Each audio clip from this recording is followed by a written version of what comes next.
Bread costume chaos. So last month, my friends and I were trying to figure out what to do for Halloween. You know how it is, everyone wants a group costume, but no one can agree. Someone suggests superheroes, someone else wants to be characters from a TV show, and somehow we end up arguing about whether a taco counts as a costume.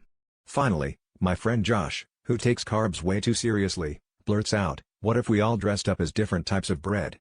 It started as a joke, but then Sarah yelled, "I call sourdough." And suddenly it was like we were drafting sports teams but for gluten.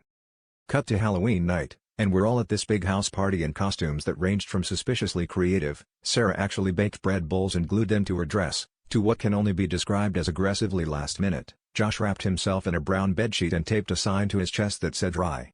I went as garlic bread, which in practice meant taping garlic cloves to a piece of toast and wearing it as a necklace, which, let me tell you, made me a hit with the vampires but not with anyone who planned on standing within 5 feet of me.